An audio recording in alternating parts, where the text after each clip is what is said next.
101 anos. Senhora Presidente da Direção, Senhor Presidente da Assembleia Geral, naturalmente vão para os dois, personificando esta instituição, os cumprimentos do Presidente da República e os agradecimentos e o reconhecimento nacional. É evidente, no caso da Sra. Presidente da Direção, uma explicação para ser tão competente. Teve um ótimo professor de Direito na Faculdade de Direito da Universidade de Lisboa. Isso ajuda muito,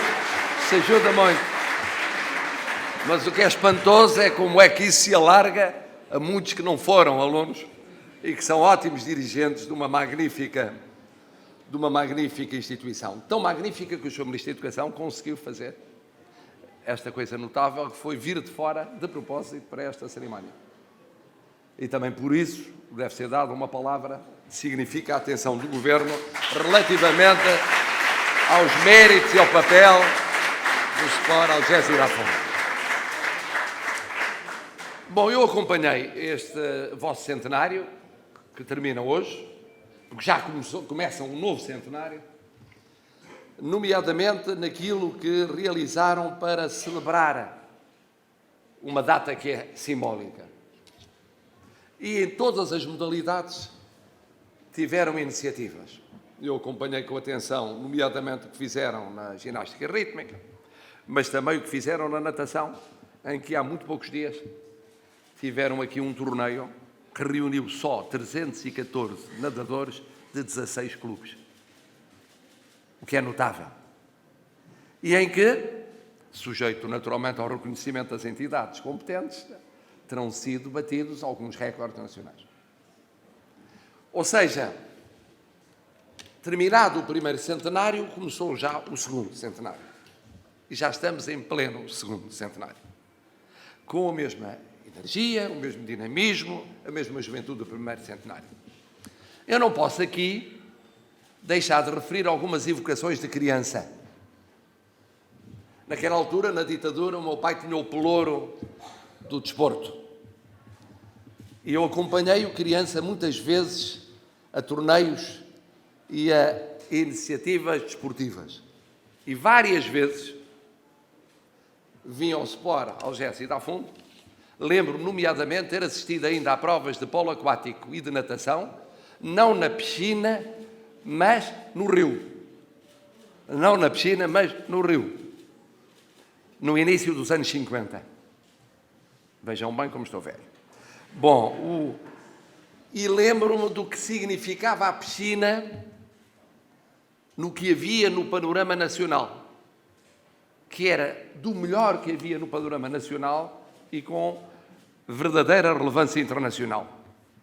Como me lembro daqueles atletas, e agora encontramos um que foi a vários títulos galardoado, o António Bessone Basto, que aliás, que esse é aos seus não degenera, que tem uma linhagem familiar desde os primórdios do clube, mas que era uma das estrelas da altura. Quer dizer, eu era criança, gostava de ser como ele era, e nunca consegui nadar como ele nadava, mas havia outros, o Vítor Fonseca, o Felga Ribeiro, o Vaz Jorge, o Eduardo Sousa, o Raul Cerqueira. Era mais ou menos aquela geração, quando eu estava a passar de criança para adolescente. Na altura não havia juventude. A juventude é uma categoria social da segunda metade do século XX. Nós passávamos diretamente de adolescente para adultos aos 17 anos de idade. Bom, mas mais. E as vezes que eu vim ao cinema? Porque, atenção, os mais velhinhos recordam-se que era muito aprazível no início dos anos 60, final dos anos 50, princípio dos anos 60 e depois, ao longo dos anos 60, o cinema. Isto para dizer que há um mundo de evocações que agora revivi na entrega de medalhas aos associados e aos atletas. E aí pasmei, porque receberam medalhas de 50 anos associados que eu diria que tinham 42, 43.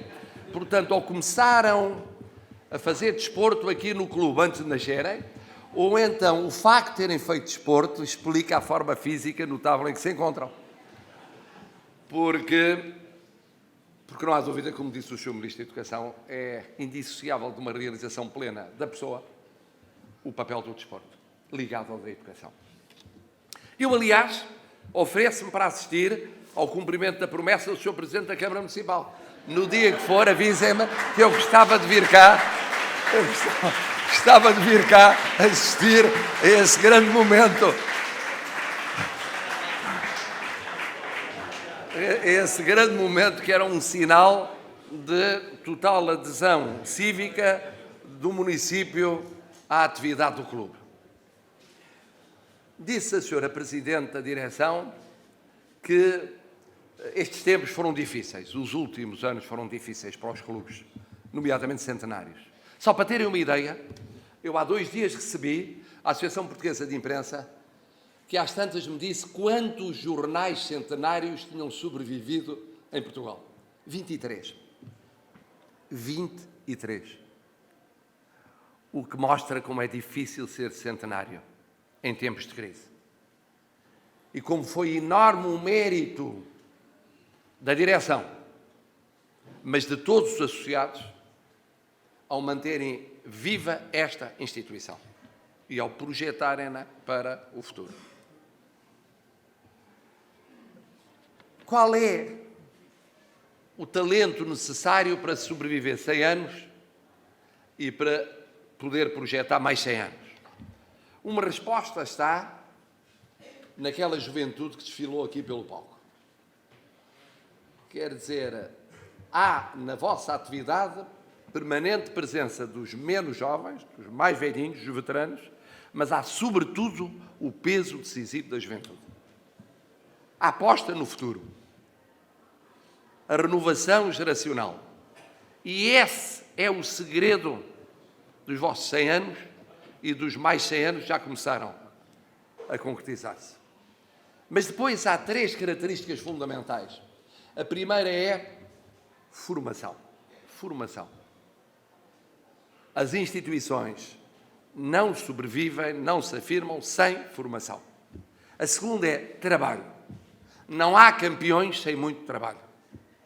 Se o vosso lema tem razão de ser, e tem, 100 anos a formar campeões, formar, mas com muito trabalho. E os atletas deverão saber isso, todos eles. Eu que sou um mediano baixo nadador, fui um razoável cultor de artes marciais, no Aikido. Não tive o talento para outras das modalidades aqui, não, um bocadinho para o basquetebol, mas na altura não me dediquei o adequado a essa modalidade. Reconheço que para se ser campeão, para ser dos melhores, ou o melhor, é fundamental juntar à formação muito trabalho. E depois, paixão. E depois, paixão. Nenhum atleta se realiza sem paixão. Nenhum clube sobrevive sem paixão.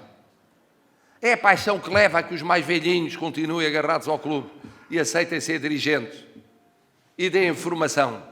É a paixão que leva, mesmo quando outros dizem não, eles já estão velhos e tal, agora têm de emergir clubes novos e tal. Não, e vão ver como há transferências de lá para outros sítios e como é que fica, quem não fica.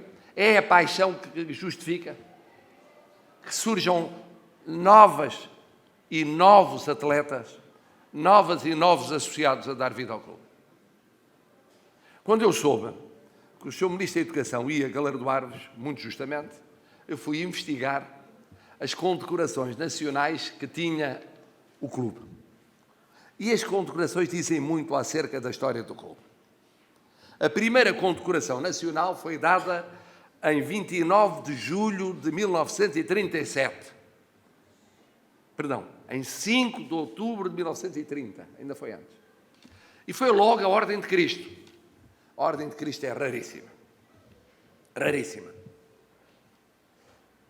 E receberam a comenda da Ordem de Cristo, que só se dava em função do peso nacional ou da importância nacional para o país de uma instituição. É espantoso como é que, em 1930, com 15 anos de vida, recebiam a Ordem de Cristo. Em 37, sim, 29 de julho, receberam a Ordem da Benemerência, que ainda por cima tem o valor de ser uma ordem que já não existe. foi convertida noutra ordem diferente. Portanto, é singular o serem oficiais da Ordem da Benemerência.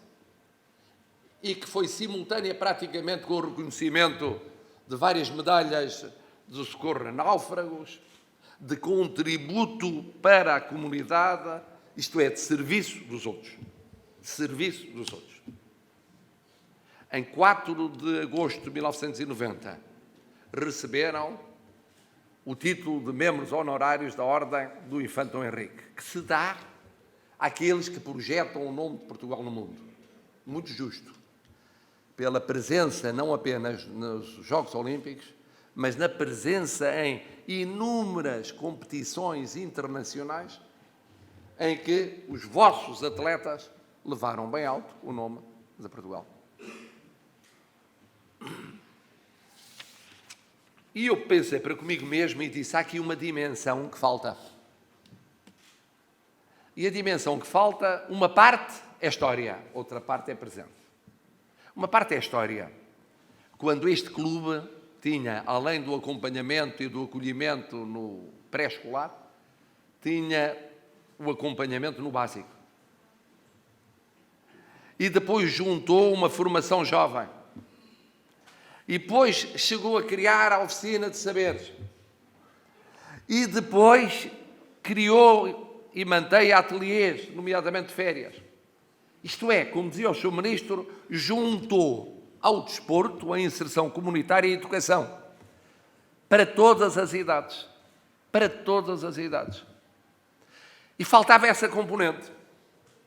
E foi por isso que no dia 8 de junho eu decidi atribuir ao SPOR, ao GES e da Fundo o título de membro honorário da Ordem da Instrução Pública.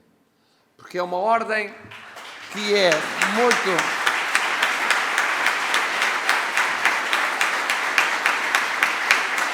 que é uma ordem que é muito raras vezes concedida. Nos últimos anos, os Presidentes da República concederam, sobretudo, apenas a professores universitários, normalmente reitores ou vice-reitores de universidades. Houve um estreitamento da concessão, mas que eu entendi que se devia alargar a todos quantos, a todos os níveis de ensino.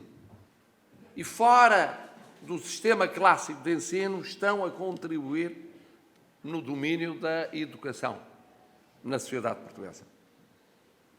Mas também decidi o seguinte, que hoje era um dia grande em que o que mereciam é que a entrega a fazer fosse a entrega feita pelo Sr. Ministro da Educação.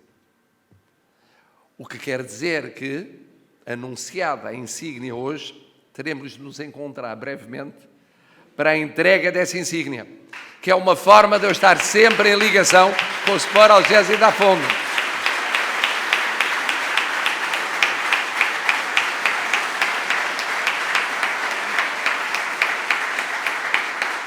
Teremos de ajustar quando e como. Não asseguro que o Presidente da República junte à entrega de insígnia qualquer tipo de atividade desportiva. Embora, ao passar pela piscina, olhasse com alguma atenção e quase tentação a hipótese de exercitar um dia, terminado um mandato, daqui por 5 anos, o que me restar de talentos na natação, na piscina de SPOR, ao GES e da Fundo. Mas teremos de esperar 5 anos. Teremos de esperar 5 anos com grande pena da comunicação social. Mas para isso já basta comunicação social por comunicação social. O exercício do Sr. Presidente da Câmara do Eiras já por si só enche os próximos tempos comunicacionais. Mas o mais importante que vos queria dizer é o seguinte: é bom encontrar aqui tantos associados, atletas e antigos atletas do clube. É bom porque é isto também a tal paixão que explica os 100 anos. Muitas vezes percorre-se as instituições e encontra-se nestas cerimónias meia dúzia de carolas que sobreviveram ao tempo. E percebe-se que a instituição está a lutar pela sobrevivência, mas é mais passado do que futuro. Aqui, ao olhar Para vós, tenho a certeza de que este clube tem um grande passado, tem um magnífico presente, mas é, sobretudo, futuro. E é isso que o Presidente da República de Portugal vos quer agradecer. Muito obrigado.